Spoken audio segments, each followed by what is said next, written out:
자, 그러면은 우리가 이제 무거운 원소들이 별의 진화 과정에서 탄생했다라고 다 배웠으니까 이제 원소들이 꽤 많이 등장했네. 수소, 헬륨부터 시작했던 원소들이 어디까지 나왔지? 일단 질량 작은 별이 적색거성 단계에서 탄소와 산소까지 생성했지. 근데 보통 교과서나 문제집 상에서는 요 탄소 원자 핵가지를 생성했습니다라고 배우거든. 그러니까 질량 작은 별에서. 근데 질량 큰 별은 초거성 단계에서 맞지? 초신속 폭발이 일어나서 최대 어디까지 만들지? 일단 질량 큰 별 같은 경우는 탄소, 산소부터 해가지고 더 만들지. 뭐 규소도 만들고 점점점에서 별 내부에서 철까지 만들고 이후에 초신성 폭발이 일어나서 최대 우라늄까지 만든다는 거지. 그치? 그래서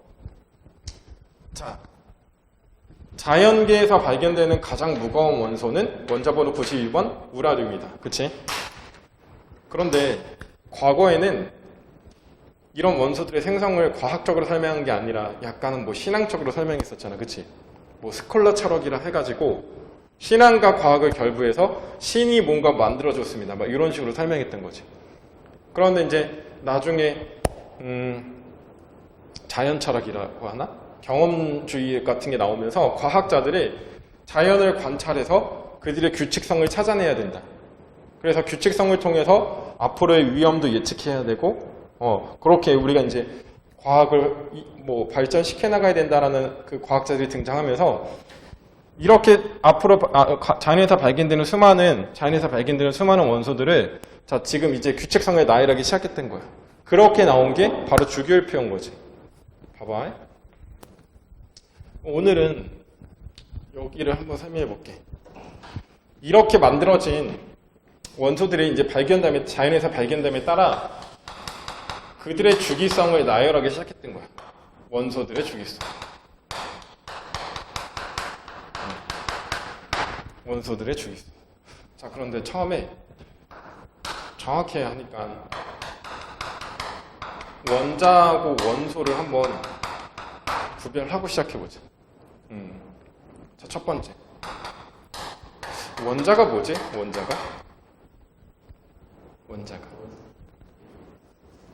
물질을 구성하는 기본 입자이다. 자, 물질을 구성하고 있는 기본 입자이다. 돌턴이라는 과학자가 정의했거든. 물질은 더 이상 쪼개지지 않는 원자로 구성되어 있습니다. 라고. 그래서, 물질을 구성하고 있는 기본 입자이다.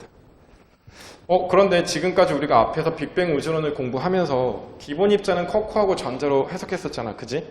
근데 그거는 물질을 계속 쪼개서 더 이상 쪼갤 수 없는 가장 작은 입자로 물리적인 입장으로 해석을 했다면 우리는 여기가 이제 화학 파트거든? 화학에서는 핵과 전자를 포함한 괜찮지? 핵과 전자를 포함한 가장 작은 입자, 즉 원자를 물질을 이루는 기본 입자입니다 라고 해석하는 거야. 그래서 원자는 입자 개념이니까 몇 개 있습니다. 이렇게 개수를 세면 되는 거고, 반면에 원소는 뭐지? 이거 원자의 종류입니다 라고 해석하는 거야. 원자의 종류이다. 가지수 몇 가지로 구성되어 있는 물질입니까? 몇 가지 원소로 구성되어 있는 물질입니까? 그런 것들. 그지?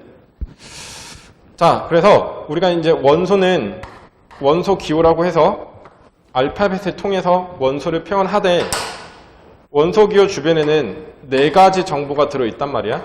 그 4가지 정보를 한 번만 더 정리해 볼게. 자, 밑에 있는 숫자. 나트륨은 원자번호 11번이거든.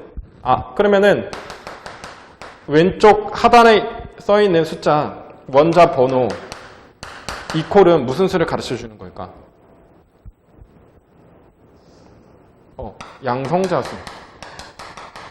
양성자수를 말해주는 거예요. 그래서 원자번호 11번이면 양성자수를 11개 가지고 있습니다. 이렇게. 됐지? 자, 그 다음에 왼쪽 상단에 있는 숫자.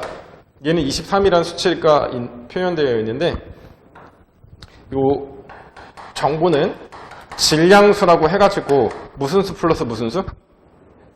오키. 양성자수 플러스 중성자수. 자, 그런데 원자를 구성하는 3대 입자라고 해가지고 원자를 구성하고 있는 3대 입자, 양성자, 중성자, 또 하나 뭐지? 전자. 어라, 그러면은 원자 번호 이퀄은 양성자 수고 양성자 수 이퀄은 전자수랑 같은데, 단 이거는 말 그대로 원자 상태일 때 전자수가 양성자 수랑 같은 거고, 자, 오른쪽 상단에 만약에 이렇게 플러스 마이너스라는 전하가 띄고 있으면 이 전하는 우리는 이온가라고 해가지고 더 이상의 얘는 원자 상태가 아니라는 뜻인 거야. 원자 상태가 아니다? 양성자수랑 전자수가 어떻다? 같지 않다. 양성자수랑 전자수가 같지 않다. 이렇게 해석하는 거라고. 근데 양성자수는 한 번 정해지면 영원히 변하지 않는 값.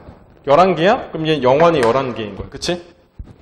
그래서 원래 전자 11개였기 때문에 전기적으로 중성이어서 여기 아무것도 없었단 말이야. 근데 여기에 이제 플러스라고 해서 전하를 띄기 시작한다는 뜻은 이 둘의 수치가 달라졌다? 하지만 얘의 양은 항상 변하지 않기 때문에 전자수가 감소했거나 증가해야 되잖아? 근데 양전하를 띈다는 건 양성자가 내 몸에 더 많다는 뜻이니까 전자수가 이렇게 10개로 줄어들어야 된다는 뜻인 거네. 됐어? 그래서 이렇게 전자수 판단할 때 이온가를 활용하면 되고, 그리고 마지막 오른쪽 하단에 있는 수치, 얘는 지금 생략되어 있는데 여기 아마 1이 생략되어 있을 거야. 요거는 원자의 개수를 표현해 준다. 원자의 개수. 원자의 개수를 표현한다. 이런 거 있지, 얘다? 뭐 예를 들어서 NaCl이라는 물질이 만들어질 수도 있고, 뭐 Na2O라고 하는 물질이 만들어질 수도 있고. 그러면 지금 오른쪽 하단에 있는 이 수치는 원자의 개수를 표현하는 거기 때문에 나트륨이 2개 있으면 산소 원자는 하나 꼴 붙어 있습니다. 이렇게 표현하는 거지. 또 1은 생략해도 상관없지? 무방하지? 그래서 이 옆에 아무것도 안 써 있으면 뭐야? 나트륨 하나, 염소 하나, 1대1로 붙어 있구나. 이렇게 찾는 거네. 그지? 원자의 개수를 표현하는 거구나. 오른쪽 하단의 수치를 통해서.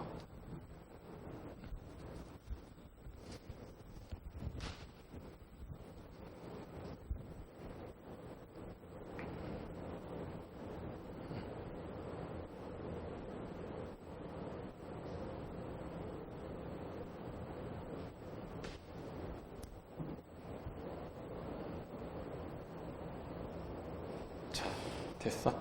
자, 요렇게 해서 이제 원자와 원소를 헷갈리지 않도록 구분하고, 두 번째는 우리가 이제 주기율표를, 주기율표 이전에 이거부터 해야 되겠다. 주기율의 역사부터 한번 살펴볼게.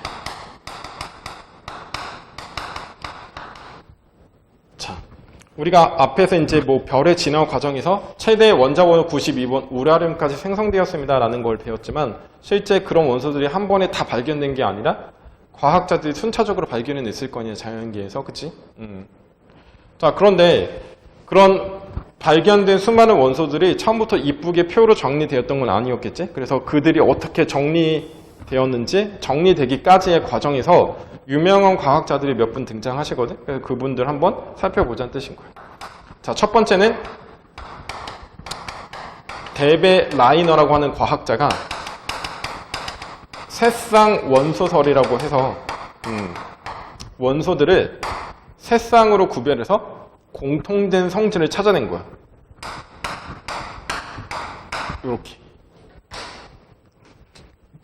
자, 이 새쌍은 리튬, 나트륨, 칼륨이라고 하는 원소들이 있었고, 그 다음에 칼슘, 스트론튬, 바륨이라고 하는 요 한 쌍도 있었고, 그리고 마지막 한 쌍은 염소, 브로민, 아이오딘이라고 해서 이렇게 한 쌍.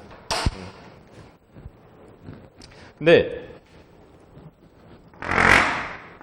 실제 이들이 누군지는 지금 중요하지 않고, 데베 라이너라는 과학자가 세 쌍의 원소들의 공통적 성질을 어쨌든 규칙성을 발견해냈다는 거에 의의를 두자는 거야. 자, 뭐냐. 지금 와서 보면 이들은 주기율표상에 같은 세로줄에 놓여있는 같은 가족이거든? 조금 이따 자세히 다시 한번 설명하겠지만 주기율표에서 같은 세로줄에 놓이면 같은 가족, 성질이 비슷하다는 뜻인 거야. 얘네들은 2족에 놓여있는 그 원소들이었고 얘네들은 지금 주기율표상 17족에 놓여있는 원소들이라고. 그래서 결론은 이들의 성질이 어떻다? 비슷하다. 근데 데베나이너가 세쌍 원소를 주장했을 때 이때 정확하게 뭐 여기 있는 원소만 발견되었냐라고 하면 그건 아닌 거지. 이거보다 더 많은 원소들이 발견이 되었었거든. 근데 나머지 원소들의 규칙적인 성질은 못 찾아낸 거야. 그냥 그 중에 일부 이 원소들의 규칙적 성질만 찾아낸 거지. 그러다 보니까는 이 사람이 그렇게까지 막 그 당시에는 막 회자되거나 막 이렇게 업적을 인정받거나 그러지 못했던 거지. 모든 원소들을 전부 다 정리한 게 아니라 발견된 원소들의 일부만 이렇게 정리했던 거라고. 근데 지금 와서 보니까 지금 우리가 공부하는 주기율표상의 조개 개념이 바로 이런 과학자들의 시작이 되었다는 거지. 어쨌든 규칙성을 찾아내기 시작했던 거니까, 그지? 자, 어떤 것까지 알아내냐면 요 정도까지 알아냈어요. 얘가 원자 번호 3번 질량수 7이거든? 얘는 11번 23이고 얘는 19번 39구. 근데 이렇게 한번 해볼게. 리튬이 가지고 있는 질량수 7가 리튬이 가지고 있는 질량수 7가 칼륨이 가지고 있는 질량수 39를 더하여서 나누기 2 했더니 요 가운데에 있는 나트륨 원소의 질량수 23이 표현됐다는 거야. 그치? 이거랑 이거를 더해서 나누기 2 했더니 이게 표현됐다고. 그래서 그냥 이런 거야. 결론은 나트륨은 리튬과 칼륨의 중간적 성질을 가지고 있다. 그리고 물질한테 실험해 봤더니 이들이 반응하는 물질들이 공통적으로 같았고 반응하는 정도가 얘가 중간 정도였다는 것도 뭐 실험적으로 알아냈고. 그렇게 해서 이제 새쌍 원소설을 데베나이너라는 과학자가 주장했습니다라고 하는 거네. 됐어요?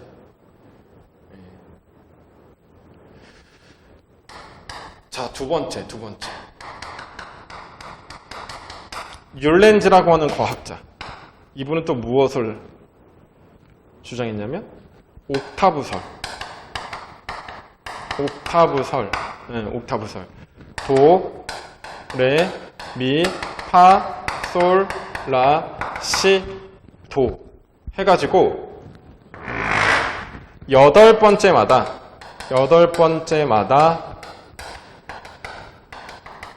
원소들의 8번째마다 원소들의 성질이 반복된다. 비슷한 성질이 반복된다. 8번째마다 원소들의 비슷한 성질이 반복된다. 네. 비슷한 성질이 반복된다. 그래서 리튬, 베릴륨, 붕소, 탄소, 질소, 산소, 플로린, 나트륨, 마그네슘 해가지고 지금의 주기율표에서 이들은 같은 주기에 놓여 있는데 진짜 8번째마다 반복되는 거야. 이렇게. 예. 왜냐? 당시에 요 18쪽 원소라고 해가지고 일부가 발견이 안 되다 보니까 그동안 발견된 원소들의 주기성은 진짜 8번째마다 비슷한 성질이 나타난다는 거 이렇게 한번 배치해 본 거야. 율렌즈라는 과학자가.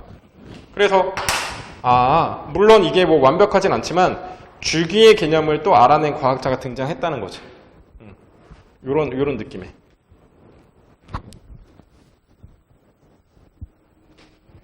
됐지? 그리고 이제 요 세 번째 정말 중요한 과학자 맨델레이프.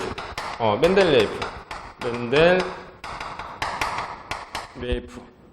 러시아의 과학자인데 최초의 주기율표를 제안한 과학자이다.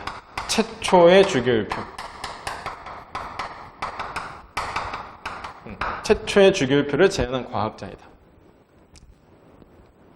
자, 이 사람이 기존에 나왔던 이런 그 선배 과학자들의 이론을 어느 정도 받아들이고 해서 최초의 주기율표로 깨끗하게 정리했고 멘델레예프 때문에 화학이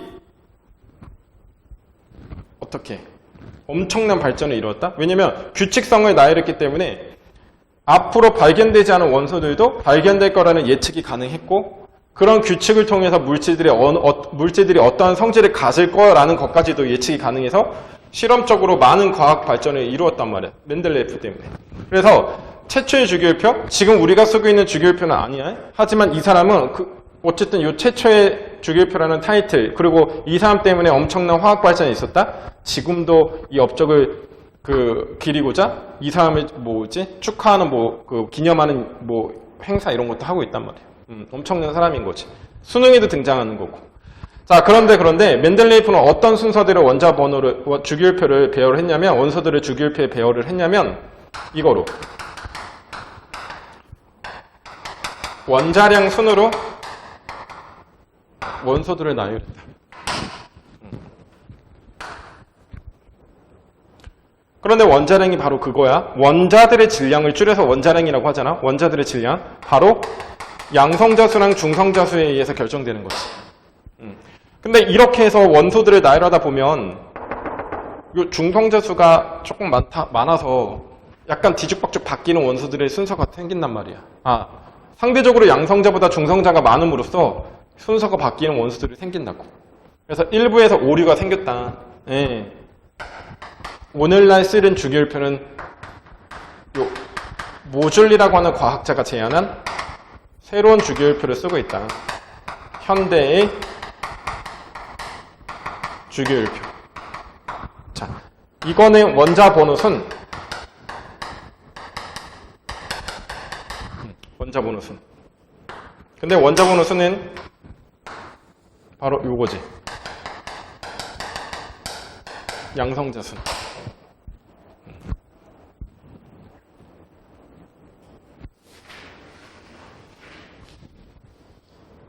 됐어? 이렇게 하면 일부 원소에서 오류가 발생한다. 양성자, 중성자 합쳐서 하면. 그래서 양성자로만 다시 나열하자. 이렇게 해서 이제 나열해서 쓰는 건데. 네. 요렇게는 주기율표가 만들어졌습니다. 자.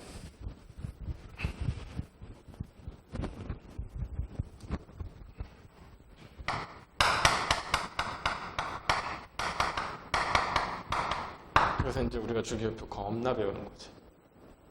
혹시 암기되어 있나? 1번부터 20번까지? 오케이. 수소 밑에 리튬 또 나트륨 또 칼륨. 이제 주기율표가 완벽하게 좀 암기가 되면 이렇게 세로 줄로 한번 나열해보는 것도 되게 좋다. 같은 가족끼리. 여기는 베릴륨, 그 다음에 마그네슘, 그 다음에 여기 칼슘, 붕소, 알루미늄, 규소, 여기 탄소, 규소, 그 다음에 여기 질소, 인, 산소, 황, 플로린, 염소, 그 다음에 여기 네온, 여기 헬륨, 여기 아르곤. 이렇게 하면 1번부터 20번까지가 쭉 나열된 거네.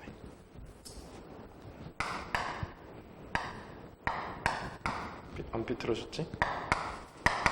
이렇게. 그래서 우리가 이제 공부를 제대로 했습니다라고 하면 뭐를 주기율표를 원자 번호가 툭툭 치고 나와줘야 돼. 예. 반드시 주기율표를 완벽하게 암기해야지 통합과학 1학기 때 1등급 맞는다? 진짜 명심이야. 근데 이제 우리가 주기율표를 암기했다라고 하는 건 그냥 단순하게 뭐 수소, 헬륨, 리튬, 베릴륨, 붕소, 탄소, 질소, 산소, 플로린, 네온, 리베비시, NOF네. 리베비시, NOF네. 나트륨, 마그네슘, 알루미늄, 규소, 인, 황, 염소, 아르곤. 나만 알지 펩시콜라. 나만 알지 펩시콜라. 크카. 다시 수소, 헬륨, 수해. 리베 BCNOF네. 주기별로 리베 BCNOF네. 나마라이즈 펩시콜라 크카 이렇게 외워서 주기율표를 작성할 수 있는 것도 중요하지만 이게 돼야 된다고. 자, 원자번호 몇 번?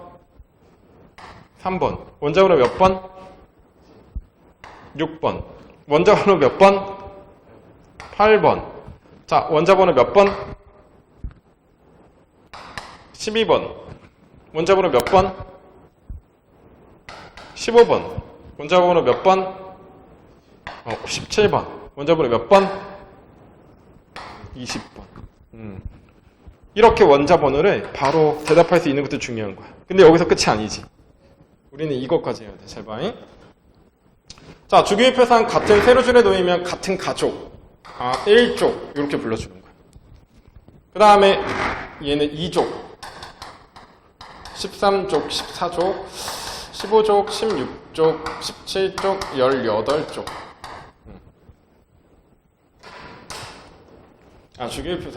주기율표상 족이라고 하는 개념은 같은 세로줄을 의미하는 거고 1에서 18쪽까지가 배치되어 있다. 1에서 18쪽까지 배치되어 있다.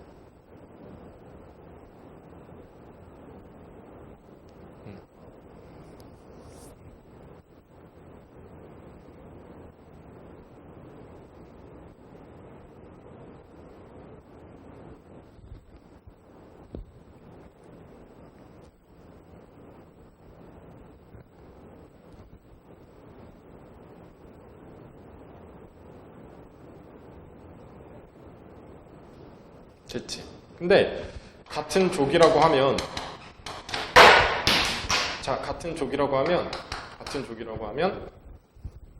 원자과 전자수가 같다.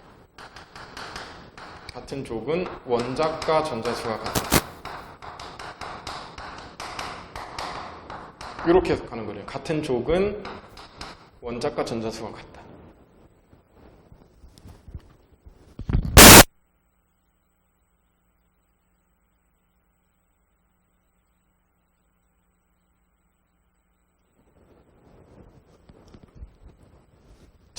그런데 잘 봐봐. 자, 족에서는 요 1의 자리 숫자, 요 1의 자리 숫자가 가장 바깥 껍질에 있는 전자수를 의미하는 거거든. 1의 자리 숫자가 가장 바깥 껍질에 있는 전자수를 의미하는 거다. 그래서 선생님이 바로 잠깐 여기 멈춰봐. 여기다가 전자 배치를 하면서 주기율표의 그 규칙성을 한번 설명해 줄게. 자, 전자 배치를 할 때 규칙이 있다. 자, 첫 번째는 양성자수 이퀄이 무슨 수와 같아야 된다. 오케이. 전자수와 같아야 된다. 그지? 전자수와 같아야 된다. 양성자수 이퀄이 전자수와 같아야 된다.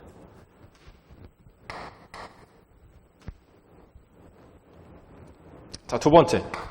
가운데 핵이 있고 주변에 전자가 배치되는 전자껍질이 있으면 첫 번째 껍질에는 예외적으로 전자가 2개까지만 배치된다. 잠깐만. 들어와야 돼. 자, 첫 번째 껍질에는 전자가 2개까지 배치된다. 자, 두 번째 껍질부터는 전자가 8개씩 배치된다. 됐어? 그래서 전자 배치를 할 때 양성자수 이퀄은 전자수를 가르쳐 주는 거고, 그리고 이렇게 첫 번째 껍질은 예외적으로 전자가 2개, 두 번째 껍질부터는 8개씩 배치되어야 한다. 이게 안정한 전자 배치이다.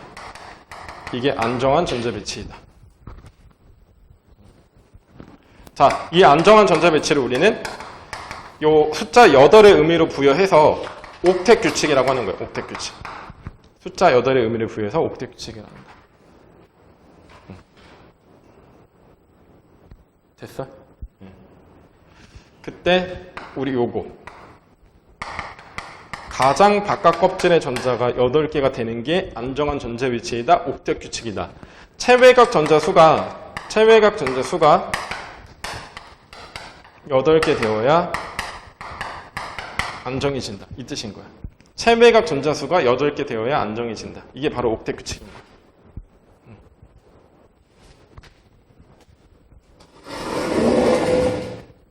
자, 세 번째.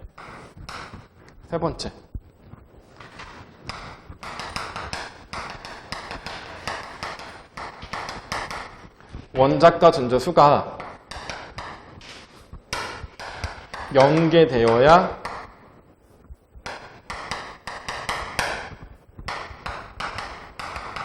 안정하다. 원자과 전자수가 연계되어야 안정하다. 이게 이제 전자배치 규칙인 거야. 자, 근데 잘 봐봐. 체외각 전자수가 8개인 거랑 원자과 전자수가 0개인 거는 전혀 다른 느낌인 거잖아. 그치? 근데 이게 똑같은 거거든. 잘 봐봐. 자, 지금부터 우리가 같은 쪽에 배치되면 원자과 전자수가 같습니다. 이렇게 배웠잖아. 그거를 바로 선생님이 전자 배치로 일단 보여줄게. 응? 자, 이렇게. 핵, 첫 번째 껍질. 첫 번째 껍질에는 예외적으로 전자가 몇 개까지? 2개까지 배치되는 게 2개까지 넣는 게 안정한 전자 배치인 거야. 그럼 원자번호 1번 수소는 전자 하나니까 첫 번째 껍질에 전자 하나지. 그럼 첫 번째 껍질에 전자 하나이기 때문에 껍질 수가 하나면 우리는 이렇게 1주기 원소입니다 불러주는 거거든. 아, 주기는 바로 전자 껍질 수가 하나란 뜻이구나. 그리고 가장 바깥 껍질의 전자가 하나니까 몇 쪽? 1쪽. 원자번호 1번 수소. 자, 그런데 원자번호 2번 헬륨은 전자 2개니까는 껍질 수 하나, 그리고 가장 바깥 껍질의 전자 2개. 자, 껍질 수 하나, 1주기. 그 다음에 가장 바깥 껍질의 전자 2개. 가장 바깥 껍질의 전자가 2개면 몇 쪽이지? 원래는 2쪽이어야 되거든? 근데 헬륨은 2쪽이 아니라 원자번호 2번 헬륨은 18쪽이란 말이야. 왜냐면 우리가 18쪽에 전자 배치가 매우 안정적인 전자 배치, 옥텟 규칙을 만족하는 원소들인데 첫 번째 껍질은 예외적으로 2개만 채우는 게 안정적이라고. 그지? 그래서 헬륨이 18쪽에 들어갔다는 걸 받아들여야 되는 거야. 예외적인 원소이기 때문에. 괜찮지? 그리고 원자번호 3번은 여기서 껍질수 하나 어떻게 해야 돼? 이렇게 추가해야 된다는 뜻인 건데. 껍질수 추가해야 되는데. 자, 껍질수가 추가되면 원자번호 몇 번? 3번. 원자번호 3번. 리튬. 껍질수 2개, 2주기. 보이지? 2주기. 가장 바깥 껍질의 전자 몇 개? 하나, 1쪽. 이렇게 배치가 되는 거야. 네. 계속할게. 원자번호 4번 베릴륨 2주기 2족. 2주기 2족. 자, 원자번호 5번 붕소 2주기 13족. 근데 선생님 3개면은 3족이지 3개면 3족이지 왜 13족인가요? 라고 하면 1번부터 20번에 해당되는 원소들은 3쪽부터 12족이 발견되지 않았거든? 그래서 그냥 2족에서 한 번에 13쪽으로 넘어간 것 뿐인 거고 1의 자리 숫자가 가장 바깥 껍질에 있는 전자를 말해준다는 규칙성을 그냥 받아들여야 되는 거야. 됐지? 자, 다시 넘어갈게. 그러면은 여기 전자 하나가 더 배치되면 하나, 둘, 셋, 넷, 14족. 원자번호 6번 탄소가 배치되는 거고 하나 더 추가되면 5개 15족, 16족. 몇 족? 17족. 몇 족? 18족. 그럼 잘 봐. 가장 바깥 껍질의 전자 몇 개? 체외각 전자가 8개 되어야 안정하다. 옥텟 규칙 만족했지. 자, 옥텟 규칙을 만족했기 때문에 원자과 전자가 0입니다 라고 해석하는 거다. 무슨 말이냐면 1쪽부터 17쪽까지는 체외각 전자수, 가장 바깥 껍질에 있는 전자수 이퀄이 원자과 전자수인 거야. 그런데 18쪽, 즉 요 8개의 전자를 채우는 순간 이 8개를 우리는 0이라고 해석하는 거야. 왜? 매우 안정적이기 때문에 이 8개 전자가 안 움직인단 말이야. 화학적 반응을 안 한다고. 7개까지는 화학적 반응을 할 거야. 왜? 8개를 만들어야 되니까 그 7개의 전자가 어떻게 든지 8개를 만들려고 노력할 거라고. 그럼 가장 바깥 껍질에 있는 전자, 체외각 전자가 1개부터 7개까지는 원자과 전자도 1개부터 7개까지라고 대답하는 거야. 하지만 18쪽에 전자 배치가 되는 순간 그때는 원자과 전자가 몇이 돼? 0이 되는 거지. 자, 원자과 전자수가 1부터 7까지는 화학 결합을 하려고 원자들이 움직인다고. 하지만 18쪽에 전자 배치가 되는 순간 원자과 전자는 0이 되면서 화학적 성질이 없어지는 거지. 이해돼? 자, 그래서 같은 쪽은 원자과 전자수가 같다. 원자과 전자수가 같다. 화학적 성질이 비슷합니다. 화학적 성질이 비슷합니다. 이렇게 해석하는 거라고. 어떤 화학적 성질이 비슷할까를 같은 족끼리 한번 선생님의 나열해 볼게. 자, 리튬, 나트륨. 산소랑 반응시키는 거야. 그러면 얘네들이 어떻게 되냐면 Li2O라고 하고 Na2O라고 해서 동일하게 산소랑 반응했더니 리튬이 2개 반응해, 나트륨도 2개 반응한다는 뜻인 거야. 아, 화학적 성질이 같구나. 이렇게 해석하는 거라고. 됐지? 자, 그 다음에 두 번째. 우리가 주기라고 하는 것은 전자 껍질 수가 같아야 한다. 같은 주기에 배치되어 있는 원소들은 같은 주기는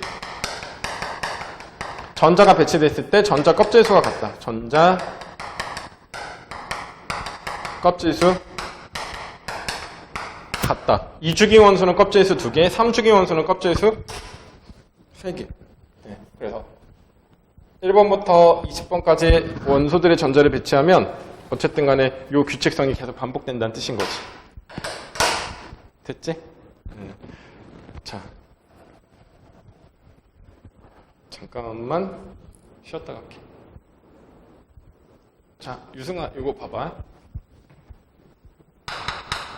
우리가 이것도 지난 시간에 좀 수업했던 건데 138학년 전에 펑 하고 터졌잖아. 크게 큰 폭발. 빅뱅이라고 하지. 빅뱅. 빅뱅이 터졌을 때, 자, 큰 폭발이 일어났을 때 두 가지 기본 입자라고 하면 쿼크와 전자였고, 괜찮지? 쿼크와 전자였고, 근데 당시에는 너무 뜨거워서 이들이 서로 붙을 수 없었고, 근데 우주는 팽창하니까 서서히 온도가 떨어지면서 쿼크들은 점점점 무거운 입자를 구성하게 되는 거야. 하지만 반면에 전자는 너무 가벼운 입자여서 혼자 단독으로 한동안은 계속 돌아다닐 거고. 자, 그래서 이제 쿼크들이 만들어진 입자가 양성자, 중성자였다. 양성자, 중성자였다. 그리고 이제 빅뱅이 터지고 3분이라는 시간이 지났을 때 드디어 원자핵이 탄생했다. 근데 여기서 말하는 원자핵은 수소하고 헬륨뿐이었단 말이에요. 더군다나 우리가 말하는 수소는 원자번호 1번 질량수 1짜리였고 헬륨은 원자번호 2번 질량수 4짜리였다. 그런데 원자핵은 아직 전자를 붙잡지 못했고 양성자는 플러스 전기를 띠고 전자는 마이너스를 전기를 띠며 중성자는 전기를 띠지 않는다. 그럼 얘는 수소는 양성자 하나로만 구성되어 있는 입자란 말이야. 그럼 전자가 없었기 때문에 플러스 전기를 띠는 입자만 구성되어 있으니 여기다 플러스 전하를 표현해 줘야지 이게 바로 원자핵이 표현인 거야. 자, 헬륨은 양성자 2개니까 2 플러스 이렇게 원자핵의 전하를 띠고 있을 거라고. 그지? 그러면 여기서 이제 중요한 핵심이 하나 나오는 거지. 수소는 양성자 하나만으로 구성되어 있는 입자이기 때문에 수소 원자핵 이퀄이 양성자인 거네. 그럼 수소 원자핵은 언제 탄생한 거야? 이미 여기서 탄생한 거야. 아, 양성자 이퀄이 바로 여기서 말하는 수소 원자핵이었던 거지, 그치? 그러면 수소 원자핵은 이미 빅뱅 터지고 3분 후가 아니라 이전에 양성자가 만들어졌을 때 생성된 원자핵이었다는 걸 반드시 구별해줘야 된다는 뜻이겠네. 그리고 빅뱅 터지고 3분 지났을 때 헬륨 원자핵이 만들어졌다. 그리고 나서 빅뱅 터지고 38만 년이 지난 후, 자, 38만 년이 지난 후 원자가 탄생이 이루어졌다. 원자 탄생이 이루어졌다. 자, 이때의 온도는 대략적으로 3000켈빈까지 떨어졌다. 그래서 상대적으로 얌전해진 전자를 원자핵이 붙잡고 원자가 탄생한 거지. 그지? 그럼 원자는 전기적으로 이제부터는 더 이상 전기적으로 전기를 띠는 입자가 아닌 전기적으로 중성입니다라고 설명해 줘야 된다고. 그러면 첫 번째 우주에서 발견되는 수소와 헬륨의 질량비가 몇 대 몇이다? 3대 1이다. 이게 아주 강력한 빅뱅 우주론의 증거였는데 왜 이렇게 수소가 많았을까를 생각해 보면 이미 양성자 자체가 수소였단 말이야. 그리고 이런 양성자가 중성자랑 부딪히는 과정에서 헬륨 원자핵이 탄생했던 거지. 그러다 보니까 우주에는 거의 대부분 수소가 많을 수밖에 없는 거지. 거의 대부분 수소고 일부 헬륨이 만들어진 거고. 그의 질량이 3대 1이다? 빅뱅 우주론의 강력한 증거입니다. 라고 해석하는 거야. 자, 두 번째. 빅뱅이 터지고 38만 년이 지나서 드디어 원자가 탄생했을 때 처음에 나왔던 빛들이 물질한테 붙잡혀서 우주 전역으로 퍼지지 못하다가 드디어 원자 탄생한 시기부터 빛이 물질로부터 분리되었다. 우주 배경 복사의 시작이 이루어진 거야. 그러면은 우주 배경 복사는 쉽게 말해서 빛인데 우주 전역에서 고르게 관찰되는 빛인데 왜 얘가 빅뱅 우주론을 지지하는 강력한 증거일 거를 생각해 봐야 된다는 거지.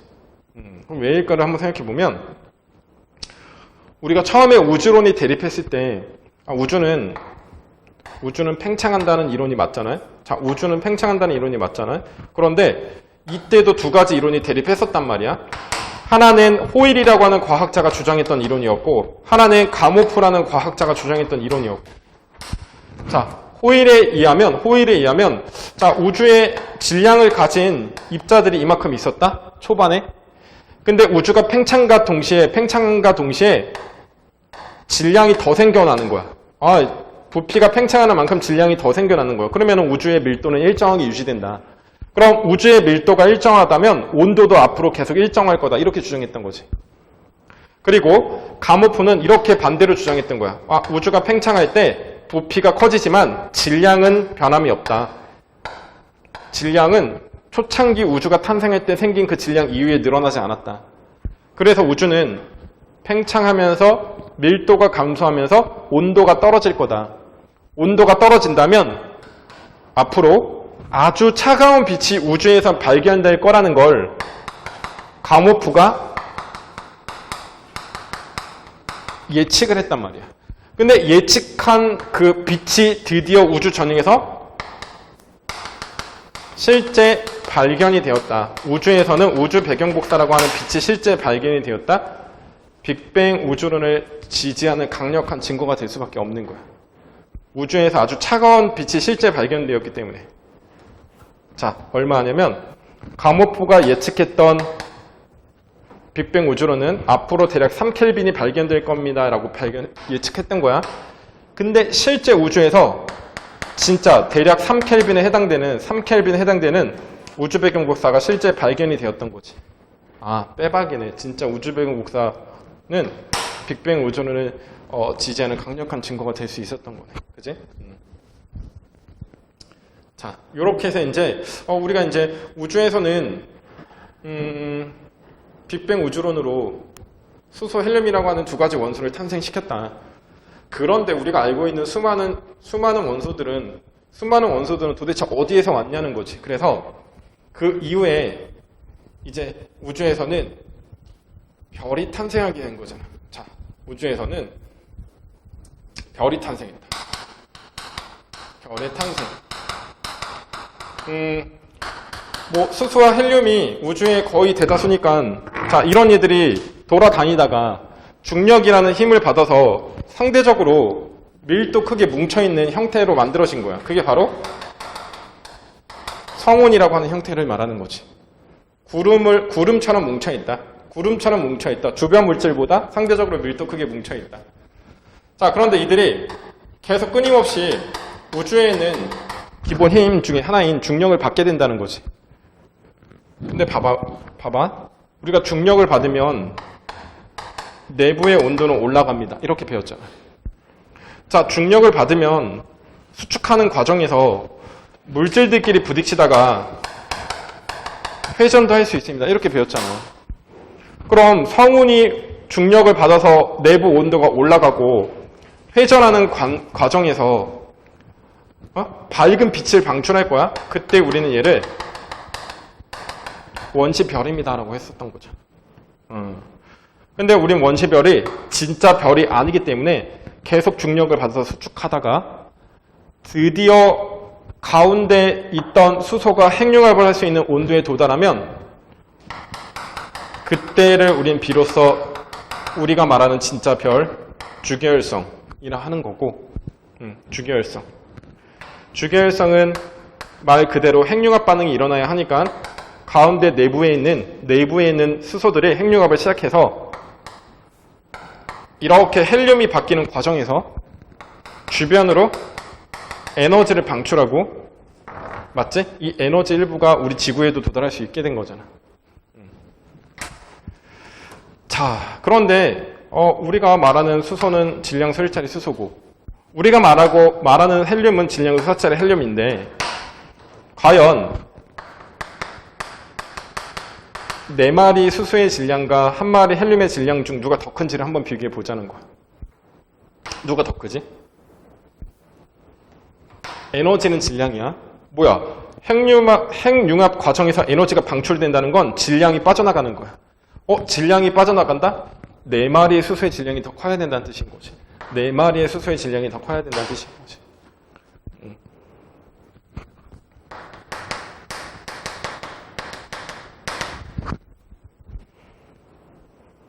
하지만 질량과 표현이 거의 비슷한 질량수는 반드시 일치해야 된다. 질량수는 일치해야 된다. 무슨 뜻이냐면 양성자수와 중성자수를 더한 값인 질량수는 핵융합 이전과 핵융합 이후에 변화가 없다는 뜻인 거야. 1짜리 4개랑 4짜리 하나는 질량수가 같은 거니까. 그지?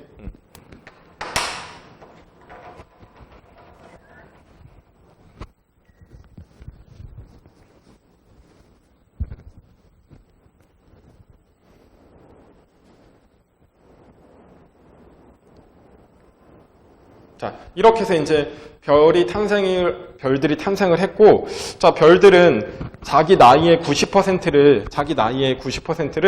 이렇게 수소를 태워가면서 살아가다가 마지막 단계에서 진화 과정에 의해서 최후를 맞이하는 거잖아. 자, 그러면은 지금부터 질량 작은 별과 질량 큰 별로 한번 나눠보자. 질량 작은 별이라고 하면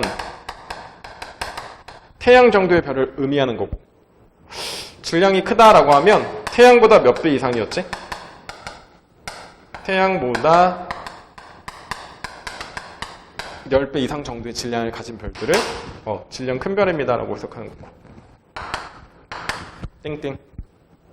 자, 가운데 있는 수소를 전부 다 태웠다. 가운데 있는 수소를 전부 다 태웠다. 주계열성 끝났다. 진화 과정에 들어간다. 질량 작은 별은 적색 거성이라는 단계에 들어가는 거야. 근데 이 적색 거성이 뭐냐면 그거지. 가운데 헬륨만 남아있고 이 헬륨이 다시 한번 중력이라고 하는 힘을 받아서 겁나 수축한단 말이야. 겁나 수축한다고. 그때 가운데 있는 헬륨이 수축을 하던 말던 일단 얘가 겁나 수축하지? 겁나 수축하고, 근데 가장자리에 얇은 수소층이 남아있는데 이 수소는 바로 질량을 가진 이 덩어리들이 주변 가스를 모아서 그런 거야. 그러면 이 가장자리에 모인 수소는 적어도 내부에 있던 수소라고 해석하는 게 아니기 때문에 잘 봐봐. 얘가 다시 탄다 하더라도 이건 주계열성이 아닌 거야. 그러면은 내부에 있는 헬륨들이 겁나 수축해서 중력받아서 수축해서 온도가 올라가면, 우리 중력받으면 온도 올라가잖아. 온도가 올라가면 그 열이 바깥쪽으로 전달될 거란 말이야. 그럼 바깥쪽으로 전달되면 드디어 가장자리에 모인 수소들이 다시 타기 시작하는 거지. 그 열 때문에. 그런데 얘네들은 상대적으로 양이 작다 보니까 별로 중력을 크게 안 받아. 우리가 중력이라는 건 빼곡히 채워져 있는 밀도 큰 물질이 중력을 강하게 받는 거고, 얘는 듬성듬성 밀도 작게 가장자리에 살짝 모였기 때문에 중력을 많이 안 받는단 말이야. 하지만 얘가 타면서 헬륨이 만들어지는 과정에서 에너지를 방출하기 때문에 그 방출되는 에너지가 중력을 이겨버리고 바깥으로 부피를 팽창시켜 나가는 거야. 그 결과 표면이 식으면서 붉은색 계통으로 보인다는 거지. 그게 바로 적색거성의 단계인 거야. 자, 그렇다면 적색거성 단계에서 내부에서 헬륨이 겁나 수축하다가 언제 탄소 원자핵을 생성시키냐면 얘가 핵융합할 수 있는 1억 켈빈의 온도에 도달하는 순간 그때부터 얘도 핵융합을 하겠다는 뜻인 거야. 그래서 탄소 원자핵까지 생성을 한 후에 얘도 연달아 핵융합을 하고 싶지만 적어도 무거운 원소들의 핵융합을 하려면 더 높은 온도가 필요하다는 거지. 더 높은 온도는 적색 거성에서 만들 수 없다. 그럼 여기까지 만들고 끽 끝나야 된다는 뜻인 거야. 괜찮지? 끽 끝나는 단계에서 가장자리가 계속 팽창해서 우주 전역으로 퍼져나간다? 행성상 성운입니다.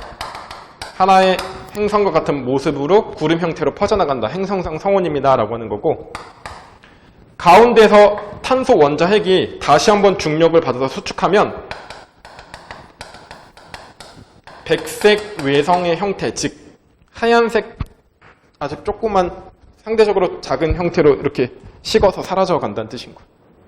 네. 이게 이제 질량 작은 별의 진화 과정인 거네, 그지? 그런데 우리는 기껏해야 탄소까지밖에 못 만들었기 때문에 더 무거운 원소들이 어디서 탄생하는지를 어디서 설명해야 하지? 바로 질량 큰 별의 진화 과정에서 설명하자는 뜻인 거지. 질량 큰 별은 적색 거성이긴 적색 거성인데 겁나 덩어리가 큰 적색 초거성이라고 하는 거야. 자, 그럼 여기서도 똑같아. 가운데에는 헬륨이 핵융합을 시작했다면 탄소와 더 무거운 산소 이 정도 만들고 잠깐의 핵융합을 멈추고 이들이 다시 한번 수축을 한다면 온도가 더 높아져서 더 무거운 원소가 만들어진다. 그러다 보면 별 내부에서 만들어지는 가장 무거운 원소는 어디까지다? 바로 철까지라는 거지. 별 내부에서 만들어지는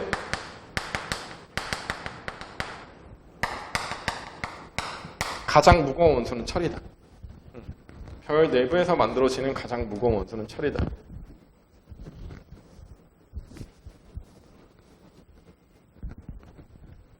됐어요? 별 내부에서 핵융합 과정으로 만들어지는 가장 무거운 원소는 철이다.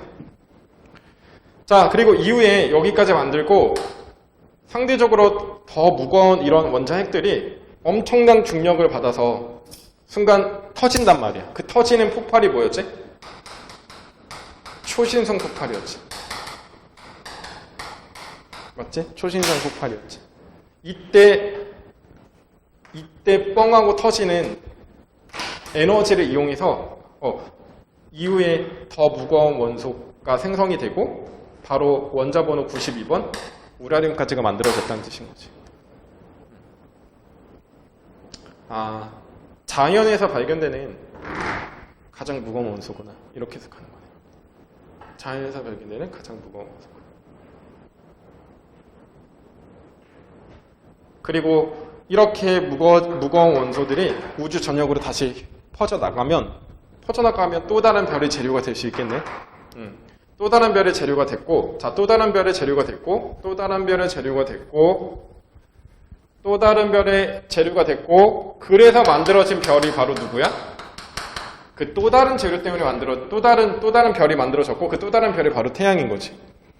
그래서 태양계의 형성이라고 하면 태양도 하나의 별이다. 그럼 태양을 만들었던 재료들은 어디서 온 거야? 어떤 별들이 진화하는 과정에서 만들어냈던 원소들이 뭉쳐서 된 거야. 그래서 우리가 태양계의 성운이라 하면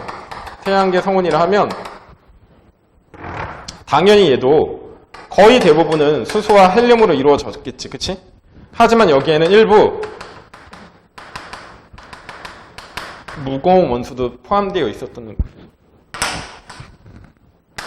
이 무거운 원소는 바로 지금 지구에서도 발견되는 철도 있었고, 또 금도 있었고, AU, 그 다음에 뭐 핵발전에 활용되는 우라늄도 포함되어 있는 거지.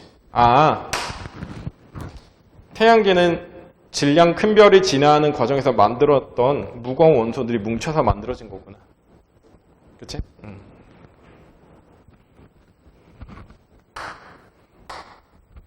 그래서 태양계도 성운이니까는 우주에 있는 기본 힘, 중력을 받아서 내부 온도 올라가지? 중력 받으면 회전도 하지? 그럼 회전하면 원심력 생겨서 이거 돼? 원반 모양의 성운으로 바뀐다는 거 괜찮지? 그러니까는 우리가 이제 그림으로 문제를 풀다 보면 좀 헷갈리는 과정이 등장하거든. 무슨 그림이 먼저 순서일까? 일단 중력을 받아야 돼. 중력을 받아서 돌아야 돼. 회전해야 돼. 그래야 원반 모양으로 바뀐다고 생각하는 거야. 그럼 자 이렇게 원반 모양으로 바뀌다가 중심부와 주변부로 구분되는 거잖아. 중심에서는 뭐가 만들어지는 거야? 원시 태양이 만들어지는 거지. 이게 바로 원시 별이지? 진짜 별이 만들어지기 이전에. 그리고 자 주변부가 미행성체로 만들어지는 거고. 됐어? 뭐 돌덩어리 형태 같은 애들이.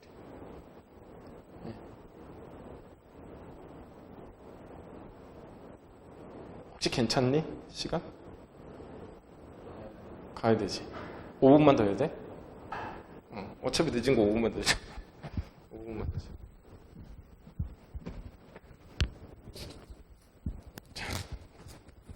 그래서 봐봐. 이렇게 해서 이제 태양계가 만들어졌고 가운데서 이제 이 원시 태양이 진짜 태양을 만들었던 거지, 그지? 그럼 우리 오늘 최종적으로 지구까지 한번 만들어보자. 지구까지.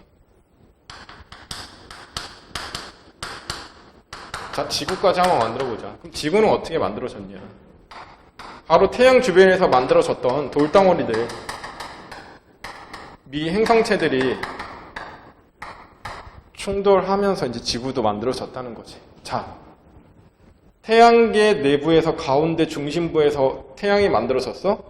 그 주변에 기체들이 뭉쳐서 미행성체, 돌덩어리들이 됐어? 근데 그들이 회전하는 과정에서 중력을 받아서 회전하는 과정에서 미행성체들끼리 다시 한번 충돌이 일어나면 엄청난 충돌열이 발생할 거잖아. 그 충돌열 때문에 미행성체들이 녹아서 서로 합쳐진다는 거지. 그게 바로 마그마의 바다인 거네. 마그마의 바다이다. 바로 액체 상태로 녹아서 붓기 시작한다는 뜻인 거네. 그러면은 액체 상태이기 때문에 무거운 물질은 가운데 내부로 깔아앉고 가벼운 물질이 가장자리로 떠야 하거든. 그 결과 우리는 지구의 층상구조의 모습이 만들어진다는 뜻인 거야. 내부 가장자리. 여기에서는 바로 그 유명한 핵이 만들어지는 거고, 요 가장자리에서는 바로 멘틀과 지각이 만들어지는 거지. 여기에는 상대적으로 무거운 철과 니켈로 구성되어 있고, 여기에는 상대적으로 가벼운 규소와 산소로 이루어져 있는 거고.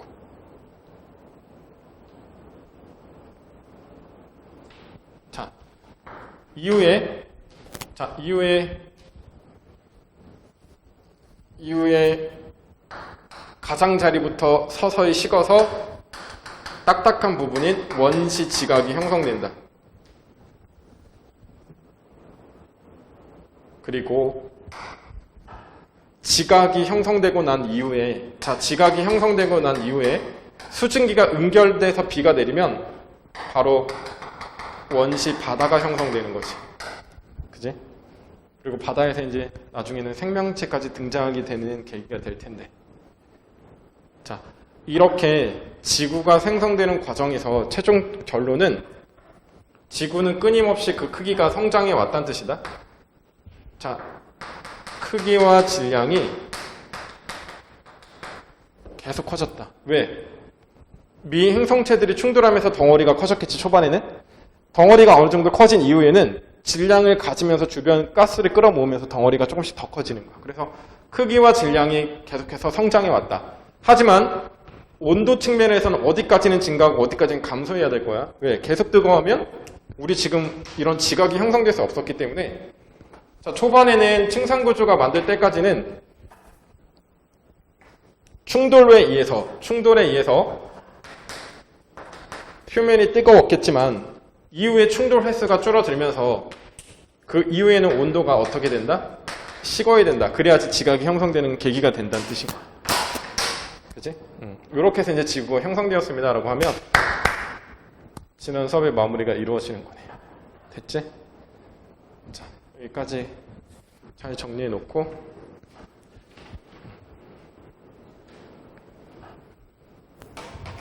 자, 그러면은 지금 교재 27페이지를 펴볼게. 교재 27페이지. 1번과 2번을 열심히 한번 풀어볼까? 27페이지 1번과 2번.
아, 미안하다. 이게 1번에 4번은 안 배웠으니까 선생님이랑 같이 읽고 내용 계속 배울게.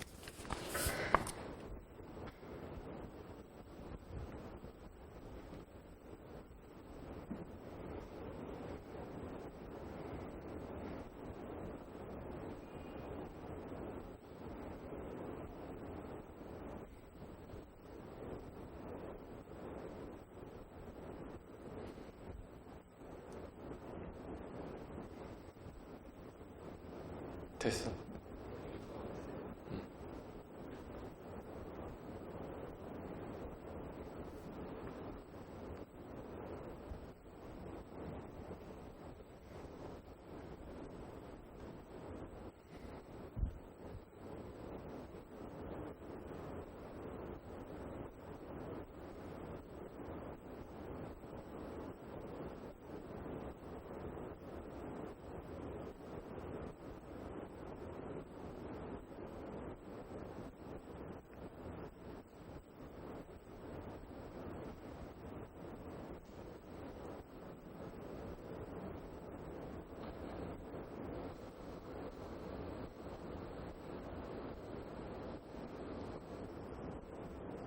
일 1번부터 같이 하자. 자, 1번. 모듈리는 원소를 무슨 순서로? 원자 번호 순서로 배열하여 현대 주기율표를 만들었다. 2번. 주기율표에서 가로줄을 주기, 세로줄을 족이라고 한다. 족. 항상 가족, 세로줄 가족, 같은 족. 자, 3번. 같은 족 원소들은 원자과 전자수가 같으며 화학적 성질이 비슷하다. 자, 주기율표에서 대부분 왼쪽 부분은 가운데 부분에 위치한 금속 원소로 대부분 왼쪽 부분과 가운데 부분에 위치한 금속 원소는 전자를 잃고 양이온이 되기 쉽다. 다음 2번. 지금 전자가 총 11개 배치되어 있으니까 원자 번호 11번일 거야. 그치? 양성자 11개. 자, 원자과 전자수는 1개이다. 가장 바깥 껍질의 전자 하나이겠지. 그 다음에 가장 바깥 껍질의 전자가 하나이므로 1족 원소인 거잖아. 1족에 속하는 금속 원소이다. 자, 전자껍질의 수는 3개이므로 3죽의 원소이다. 양성자 수가 11개이므로 원자 번호는 11번이다. 됐지? 자, 여기까지. 자, 그럼 오늘은 금속과 비금속의 특징까지만 추가로 설명을 듣고 마무리 지으면 될 것 같아서 거의 다 끝났어요. 자, 방금 전에 우리가 배웠던 주기율표 1번부터 20번에 해당되는 원소들만 간단하게 틀로 한번 선생님이 표현해 볼게. 요렇게. 이게 이제 1번부터 20번에 해당되는 원소들만 가볍게 틀로 표현해 본 거고, 여기가 수소, 뭐 리튬, 나트륨, 칼륨, 그지? 그리고 여기는 헬륨, 뭐 나머지는 생략할게. 근데 여기까지 한번 써볼까? 베릴륨, 붕소, 탄소, 질소 있고, 그 다음에 여기에는 나트륨, 마그네슘, 알루미늄, 규소, 인황, 염소 있을 거고, 여기 칼슘. 이 정도만 한번 체크해 볼게. 나머지는 생략하고. 자, 그런데 이렇게 대각선, 요렇게 대각선.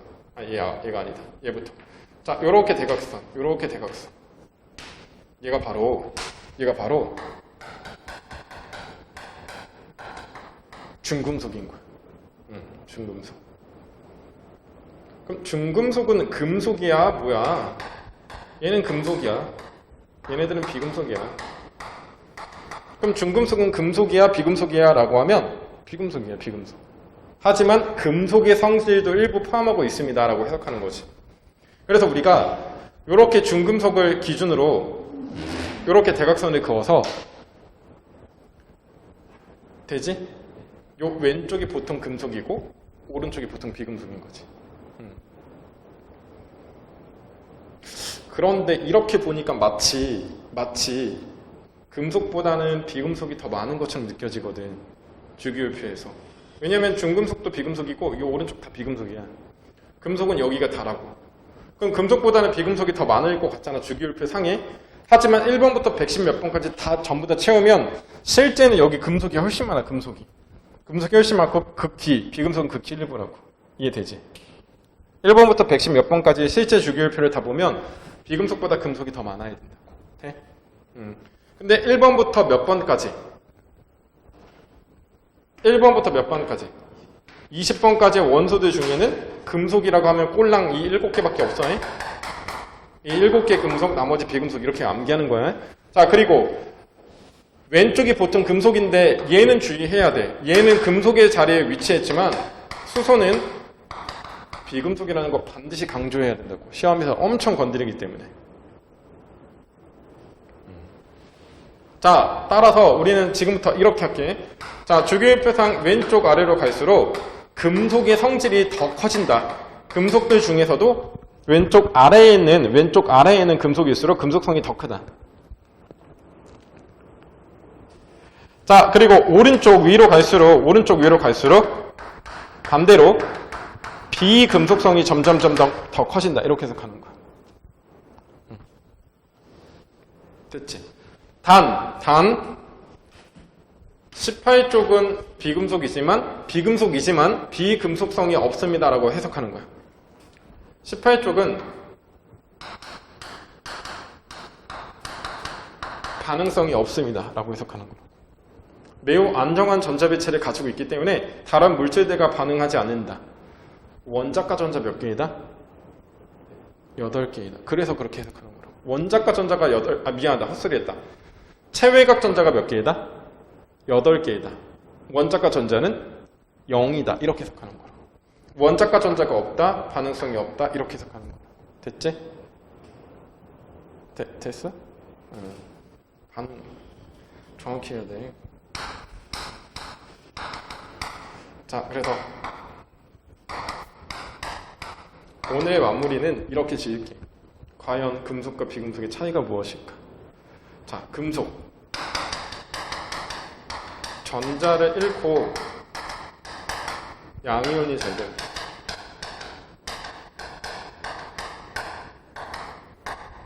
그럼 금속성이 크면 클수록 양이온이 더 잘 된다는 뜻인 건데, 그지? 자, 반면에 비금속은 무엇일까? 반대로 전자를 얻고 음이온이 잘 된다.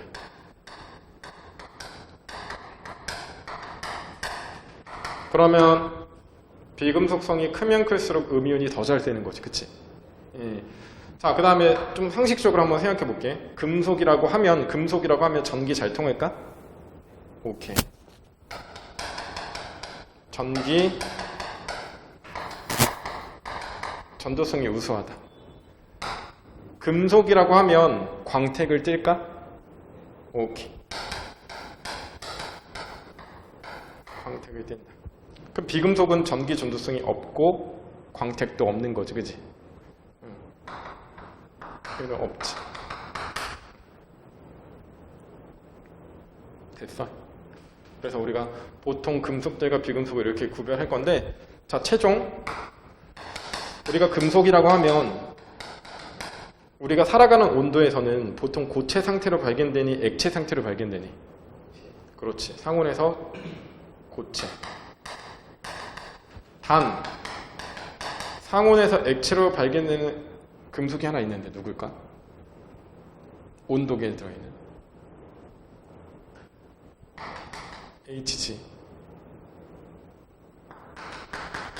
수은. 수은은 액체 상태로 발견된다. 그치?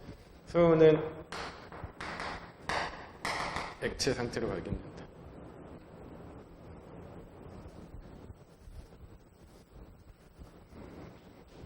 자, 그리고 뭐 비금속이온은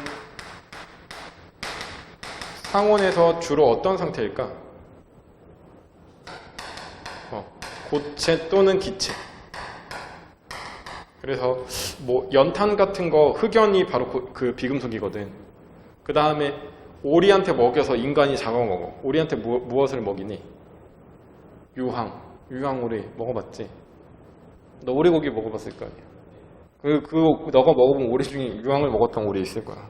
아무튼 유황이 바로 고체 상태잖아. 그리고 이제 질소기체, 산소기체, 수소기체 하면 다 기체고, 그치? 그래서 주로 고체 또는 기체를 발견되는데, 근데 비금속도 단 브로민이라고 해가지고, 브로민 유명해 생각보다. 앞으로 많이 들을 거야. 자, 브로민이라고 하는 이 물질은 얘도 똑같이 상온에서 액체 상태로 발견되는 기체라는, 그 비금속이라는 거. 이 정도만 알아두면 될 것 같아.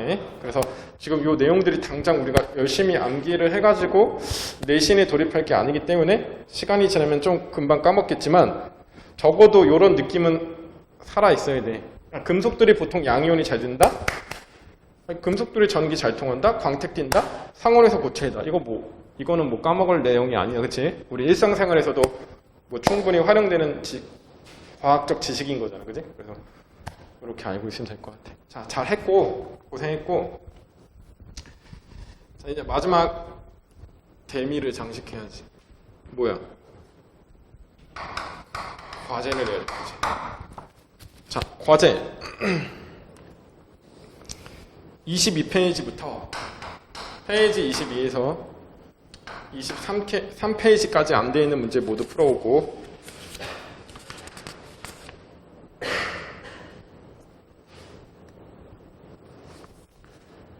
그리고 28페이지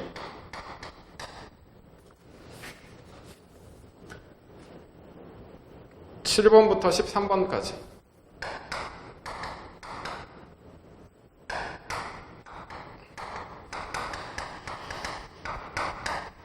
라고 하면 숙제가 거의 없는 거와 같지? 많이 없지? 그래서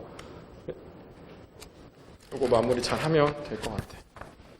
다음 시간부터는 물리 파트가 조금 들어가면 난이도가 조금 상승할 텐데 아무튼 숙제 잘 해오고 됐어. 고생했어.